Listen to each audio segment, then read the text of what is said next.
Halo teman-teman, apa kabar nih? Gua harap kalian semua dalam keadaan sehat dan baik-baik aja. Dikarenakan Tensura Season 3 minggu ini libur karena ada semacam festival di Jepang. Dan kebetulan Tempest juga lagi mau ngadain festival, makanya lagi sibuk-sibuknya nih si Rimuru sampai-sampai nggak sempet buat syuting episode terbaru. Nah, karena sebelumnya kita sempat membahas Sang Maharaja Gopta, kayaknya nggak abdul nih kalau kita nggak bahas abang-abangan dari si Gopta ini. Di video ini kita akan mengenal lebih dalam dan lebih detail lagi tentang MC CWK ini. So, langsung aja kita mulai. Ntar kena copyright lagi bikin lagu opening apa ya? Welcome to my channel, welcome to my channel, welcome to my channel, ya!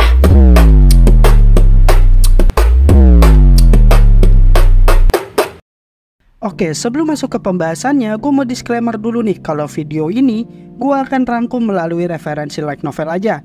Dan untuk gambaran skillnya akan gue masukin informasi yang terdapat dari web fandom Slime. Dan karena LN Tensura itu baru di volume 21, jadi gue akan membahas sampai sekitaran situ aja. Oh ya, semua yang gue sampaikan di video ini itu adalah berdasarkan pemahaman gue pribadi, yang dimana gue bisa aja salah dan mungkin aja ada yang kurang gue lupa masukin. Jadi silakan aja tambahkan atau ingatkan di saat gue salah di kolom komentar. Rimuru Tempest, pemimpin dan penguasa penuh seluruh hutan Jura, merupakan MC dari series Tensei Shitara Slime Dataken. Dan gue cukup yakin walaupun banyak yang gak suka dengan adaptasi animenya, gak menutup fakta nih kalau Rimuru adalah salah satu karakter yang banyak digemari oleh para penikmat light novelnya, termasuk gue.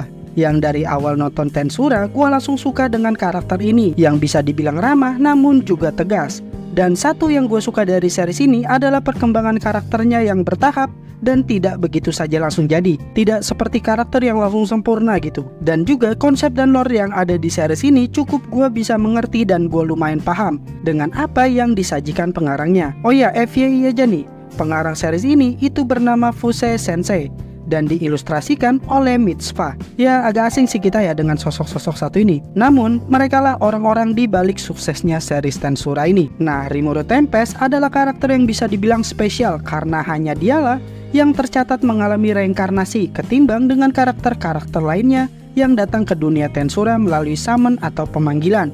Walaupun Rimuru bisa dibilang perkembangannya sangat pesat, karakter ini mendapatkan skill yang memang sesuai dengan dirinya dan keinginan kuatnya di saat dirinya berpindah ke dunia baru itu, sehingga mendapatkan unique skill Great Sage.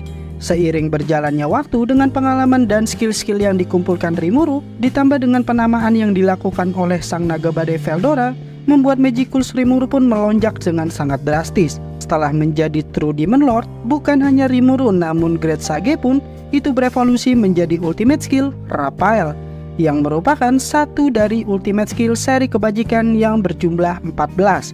Bukan hanya itu, unique skill Gluttony juga berevolusi menjadi ultimate skill Beelzebub Lord of Gluttony. Dan karena bebasnya Veldora pun menjadi suatu keuntungan nih untuk Rimuru, karena Rimuru mendapatkan dua ultimate skill lagi, yaitu ultimate skill Veldora dan ultimate skill Uriel Lord of Foes, yang merupakan ultimate skill seri malaikat juga. Yang berarti saat itu Rimuru memiliki 4 ultimate skill plus 1 unique skill, yaitu Infinite Prison, yang didapat setelah analisis Raphael. Nah, dengan ini saja sebenarnya Rimuru adalah sosok yang sangat langka gitu, karena dia yang tercatat memiliki 4 ultimate skill dengan sub skillnya masing-masing, dan merupakan karakter yang bisa dikategorikan sangat kuat. Nah, tapi kenapa bang saat ini Rimuru tuh belum bisa dianggap sekuat Gi dan Veldora itu sendiri? Jawabannya itu cukup simpel. Walaupun Rimuru sangat kuat, pengalaman Rimuru di dunia baru ini sangatlah sedikit, dan pengalaman adalah salah satu faktor penentu nih seseorang itu bisa lebih kuat dari yang lainnya. Nah, karena ini pembahasan yang sangat kompleks, jadi gue harap kalian bersiap-siap dan gue akan jabarkan secara simpelnya. Sebelum kita bahas kegunaan skillnya, kita letakkan dulu nih sudut pandang kita ke volume 21, yang berarti setelah Rimuru menjadi True Dragon. Nah, gue ingatkan sekali lagi, walaupun Rimuru berevolusi ke True Dragon, wujud Rimuru tetaplah slime yang sudah mencapai tingkat Ultimate Slime. Namun kapasitas Magicals, kekuatan fisik, dan life force-nya itu sudah setara dengan True Dragon. Saat Rimuru menjadi True Dragon, tentu saja semua aspek yang tadi gue bahas pun ikut meningkat, yaitu Raphael yang berevolusi menjadi Manas yang bernama Ciel. Perihal Manas itu sudah cukup gue jelaskan di video ini, jadi nanti linknya gue taruh di kolom deskripsi. Nah, Ciel bisa dibilang adalah kunci dari semua kekuatan Rimuru dan merupakan sosok paling berpengaruh nih dalam berkembangnya si Rimuru ini. Karena setelah itu, Ciel berhasil menggabungkan 4 ultimate skill menjadi satu ultimate skill yang terdiri dari ultimate Beelzebub, Raphael, Veldora, dan Felgreen. Oh ya, Veldora dan Felgreen ini yang dimaksud adalah ultimate skill ya, bukan si sosok True Dragon-nya. Nah, kedua ultimate skill ini itu didapatkan Rimuru setelah menelan Veldora dan Felgreen dan dianalisis oleh Ciel sehingga menjadi ultimate skill Veldora dan Felgreen. Nah, 4 ultimate skill ini itu digabung menjadi satu dan menjadi ultimate skill Void God Azathoth. Dan bukan hanya itu, Rimuru juga mendapatkan salah satu ultimate skill paling gak ngotak, yaitu adalah Sub Niggurath, yang merupakan evolusi dari ultimate skill Uriel. Nah, perihal detail skill ini gue bahas ntar di akhir. Nah, sekarang kita akan bahas dari yang dasar dulu, yaitu adalah dari segi kekuatan fisiknya Rimuru. Kalau combat hand to hand tanpa sihir itu sampai mana bang? Nah, Rimuru kalau bertarung dengan fisiknya aja nih tanpa sihir itu setara dengan True Dragon. Ya, namun tidak pernah terlihat sih Rimuru combat hand to hand dengan siapapun tanpa sihir. Namun secara data ya Rimuru ini sanggup gitu combat hand to hand dengan Veldora, Felgreen, Velzard ataupun Milin tanpa sihir. Lalu dari segi sihir, Rimuru mampu menggunakan semua elemen sihir termasuk cahaya, sihir suci, sihir iblis atau sihir jenis apapun. Rimuru juga memiliki resistensi terhadap apapun, mau itu serangan fisik, mental ataupun spiritual. Ya balik lagi, Rimuru yang life formnya sudah setara dengan True Dragon, jikalau dia tubuhnya hancur, dia pasti bisa terlahir kembali kapanpun, dimanapun layaknya True Dragon. Itu pun kalau ada yang sanggup menghancurkan fisik Rimuru. Nah, perihal skillnya itu sampai volume 21, Rimuru adalah pemilik ultimate skill, unique skill, dan sub skill terbanyak. Karena semua skill yang dimiliki Rimuru akan tersimpan di ruangan penyimpanan skill yang diatur oleh Ciel. Dan satu lagi, dengan hanya keberadaan Ciel saja, Rimuru sudah menjadi mendapatkan segala resistensi. Belum termasuk skillnya nih, cuma Cielnya aja itu sudah sebagai tameng untuk Rimuru dari menahan segala resistensi. Jadi semua serangan yang mengarah ke Rimuru itu sudah bisa terhalang dengan hanya keberadaan Ciel saja. Jadi dengan adanya Ciel pun, Rimuru tuh sudah sangat terjamin gitu keamanannya dari segala macam jenis serangan. Nah, sekarang kita akan bahas dua ultimate skill broken milik Rimuru, yaitu Void God Azathoth dan Sub Niggurath. Yang pertama yaitu adalah Sub Niggurath. Sub Niggurath itu tercipta dari inti ultimate skill Uriel yang memiliki sub skill sebagai berikut.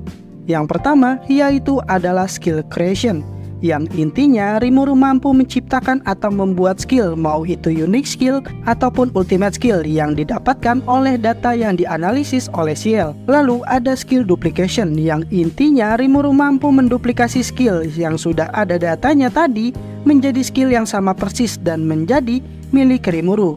Jadi kayak misalnya Rimuru udah punya satu skill yang udah dibuat oleh Raphael, itu nanti bisa diduplikasi dan menjadi milik Rimuru seutuhnya. Lalu sub skill berikutnya adalah gifting, yang membuat Rimuru mampu memberikan semua ultimate skill baru itu kepada siapapun yang terikat dengan Rimuru.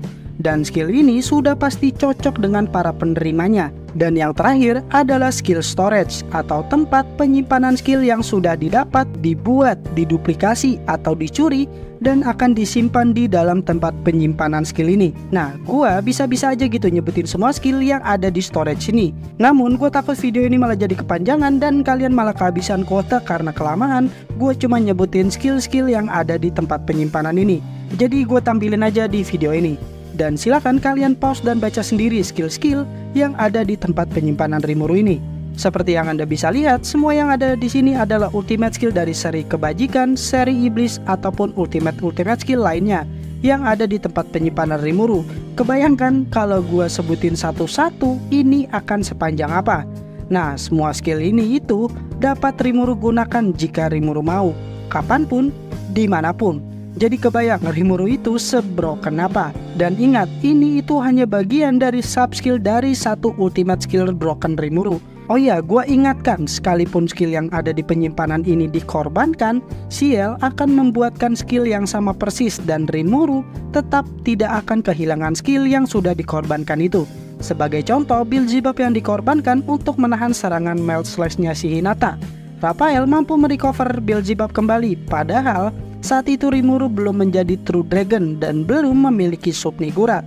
Namun karena inti dari All Creation adalah ultimate skill Uriel, makanya Raphael sudah bisa memanfaatkan skill All Creation ini untuk merecover ultimate skill Beelzebub yang dikorbankan sebelumnya. Jadi kebrokenan Rimuru itu sudah ada saat Rimuru menjadi True Demon Lord. Nah sekarang malah dia udah jadi True Dragon dan adanya Manas pula, membuat Rimuru menjadi semakin broken. Sekarang kita akan bergeser nih ke ultimate skill broken yang kedua, yaitu adalah Void God Azathoth. Nah seperti yang gue bilang sebelumnya, Void God Azathoth itu diciptakan oleh Manasiel dengan menggabungkan 4 ultimate skill, yaitu Beelzebub, Raphael, Veldora, dan Felgreen. Dan terciptalah Void God Azathoth, seperti bahasanya yang berarti Tuhan dari kehampaan, yang memiliki sub-skill sebagai berikut. Yang pertama yaitu adalah Soul Gluttony, yang intinya Rimuru mampu melahap fisik dan jiwa seseorang dan mengabaikan ruang dan waktu, yang berarti jika orang itu berada di neraka di masa lalu ataupun di masa sekarang, Rimuru mampu menangkap jiwa tersebut. Gila nggak tuh? Lalu ada sub-skill kedua, yaitu adalah Imaginary Collapse. Hal ini memungkinkan pengguna untuk terus-menerus menghasilkan dan memanfaatkan energi destruktif tinggi. Nah, energi ini itu dikenal dengan nama Turn Null. Energi inilah yang digunakan oleh Veldanava untuk menciptakan dunia Tensura ini, yang berarti Rimuru yang dibantu Ciel mampu memproduksi energi Turn Null yang satu energi ini saja itu cukup untuk menghancurkan satu semesta dan menciptakan satu semesta baru. Nah sekarang Anda tahu nggak berapa energi Turn Null yang mampu diciptakan oleh Rimuru dan Ciel? Ya, tak terbatas, yang berarti Rimuru nih, jika dia mau, Rimuru mampu meniadakan semesta dan menciptakan semesta baru dengan tatanan yang sepenuhnya adalah kehendak Rimuru itu sendiri secara terus-menerus. Lu pikir udah itu doang? Belum bos, masih ada sub-skill lainnya, yaitu adalah Imaginary Space, yang merupakan penjara tak terbatas. Ini agak mirip konsepnya dengan Infinity Prison yang dulu dimiliki oleh Chloe. Namun ini lebih luas dan ukurannya itu lebih tidak terbatas. Dan ini bukan untuk mengurung satu makhluk, melainkan untuk memenjarakan satu semesta pun muat jika Rimuru mau. Lu pikir udah itu doang? Masih ada lagi, karena ini juga adalah inti dari dua ultimate skill True Dragon. Tentu saja sub skillnya pun ada di skill Azathoth ini, yaitu adalah True Dragon Release, yang intinya Rimuru mampu menciptakan keberadaan paralel dari Veldora dan Felgreen. Dan dua keberadaan paralel ini benar-benar setara dengan kekuatan asli dari Veldora dan Felgreen. Simpelnya Rimuru bisa mensummon dua True Dragon ini, namun dengan catatan ini adalah keberadaan paralel, jadi bukan tubuh utama dari Veldora dan Felgreen. Nah jika sudah selesai semua energi dari keberadaan paralel ini, itu akan kembali ke tubuh Rimuru. Nah inilah alasan kenapa saat membahas eksistensi poin Rimuru ada istilah total EP Rimuru dari Veldora dan Felgreen, karena nilai keberadaan Rimuru itu bisa semeledak itu karena didapatkan dari dua EP True Dragon. Ya gua harap kalian nggak meledak ya karena informasi ini. Masih ada lagi soalnya, jadi santai. Sub skill berikutnya yaitu adalah True Dragon Nucleation, yang intinya ini hampir sama kayak True Dragon Release. Namun Rimuru mampu mengekstrak dua keberadaan paralel Veldora dan Felgreen itu menjadi satu inti dalam satu bentuk bola kristal yang nanti itu akan dipasang di lubang katana Rimuru. Nah inilah inti kristal yang akan dipasang di katana Rimuru yang nanti akan memiliki lubang, dan membuat katana kelas mitos Rimuru yang dasarnya sudah sangat kuat semakin gila lagi karena ada ekstrak dari inti dua True Dragon. Emang gila banget sumpah ini sub skill. Dan dua sub skill terakhir dari skill Azathoth yaitu adalah Space Time Domination dan Multidimensional Barrier. Untuk Space Time Domination intinya Rimuru mampu memanipulasi ruang dan waktu, yang artinya Rimuru bisa lompat dari satu tempat ke tempat lainnya dengan sekejap mata, dengan syarat Rimuru tahu persis di mana lokasi tersebut. Rimuru juga bisa berpindah ke dunia lain termasuk ke Jepang jika Rimuru mau. Rimuru juga bisa melakukan time stop yang merupakan skill yang sangat merepotkan. Nah di novel itu beberapa kali diperlihatkan dan Dagrul adalah salah satu orang yang mampu menggunakan time stop ini. Dan syarat bisa bergerak di waktu yang terhenti ini itu adalah memindahkan sepenuhnya kesadaran ke dalam bentuk informasi. Nah di novel sebenarnya itu lumayan banyak nih yang mampu menggunakan skill time stop ini, yaitu ada Veldanava, Chloe Albert, Velzard, Guy Crimson, Veltway, Dagrul, dan Rimuru Tempest itu sendiri. Namun bukan berarti orang yang tidak bisa menggunakan skill ini itu tidak bisa bergerak di dalamnya. Setelah mengubah seluruh kesadarannya dalam bentuk informasi, seseorang mampu bergerak dalam time stop ini. Siapa aja bang yang berhasil bergerak di dunia time stop ini menurut light novelnya? Ada Veldora, Ultima, Luminas, Sion, dan Diablo. Ya masih ada juga beberapa orang lagi, sehingga kemampuan ini tuh tidak terlalu efektif dan hanya memakan banyak sekali magicals. Ya tapi balik lagi, Rimuru memiliki magicals tak terbatas dan energi turnul juga yang gak ada batasnya. Jadi gak ada tuh yang namanya boros energi untuk si Rimuru. Dan subskill yang terakhir yaitu adalah multidimensional barrier, yang seperti gue bilang sebelumnya, Rimuru dengan adanya sial saja itu sudah sangat sulit untuk disentuh fisik dan jiwanya. Ditambah dengan multidimensional barrier yang berlapis-lapis ini membuat Rimuru semakin tidak mungkin untuk tersentuh baik dari fisik maupun mentalnya. Nah, itu dia semua subskill dari Void God Azathoth. Dan skill ini sebenarnya sudah termasuk bagian dari ultimate skill. Namun kategorinya tuh tidak diketahui karena belum pernah ada makhluk yang memiliki ultimate skill yang nggak masuk akal dan tidak bisa diukur kekuatannya ini. Karena itu pula skill ini itu tidak ada perbandingannya di dunia yang diciptakan Veldanava ini. Nah, pada dasarnya semua makhluk dan item yang ada di dunia ciptaan Veldanava ini itu memiliki value atau eksistensi point yang disingkat sebagai EP. Lalu berapa sih eksistensi point Rimuru yang ada di light novel volume 21? EP Rimuru sendiri itu tanpa True Dragon Release itu ada di sekitaran 12 jutaan. Kalau dengan True Dragon Release, FFL Dora yang ada di angka 88 juta, ditambah dengan FFL Green yaitu ada di angka 76 juta, plus ditambah dengan Dragon Blade atau Katana Rimuru yang ada di angka 2,3 jutaan. Berarti total EP Rimuru itu ada di angka 178 juta, bahkan hampir 180 jutaan. Dan ini adalah EP terbesar yang ada di dunia Tensura dan menjadikan Rimuru Tempest adalah sosok paling broken yang ada di dunia Tensura. Nah, kuat dan brokennya Rimuru itu juga didukung dengan seluruh bawahan Rimuru yang memang pada dasarnya sudah pada broken. Dan satu sosok penting yang selalu setia dan mengutamakan keuntungan untuk Rimuru, ya siapa lagi kalau bukan Ciel. Mana Ciel lah yang membantu Rimuru bisa sampai sebroken itu. Jadi tetap aja nih MVP sebenarnya adalah Ciel. Nah itu dia pembahasan tentang detail kekuatan Rimuru. Kalau ada yang kurang dan salah silahkan tambahkan aja di kolom komentar. Gue pasti baca dan gue pasti akan pin kalau ada detail yang sangat menarik. Dan jangan lupa ada satu video lagi yang akan gue buat dalam waktu dekat, yaitu tentang sang primordial hitam si Diablo. Pokoknya ditunggu aja. Gue ucapin makasih nih ke teman-teman yang selalu setia dengerin sampai detik ini. Gua undur diri. Peace out and bye bye guys.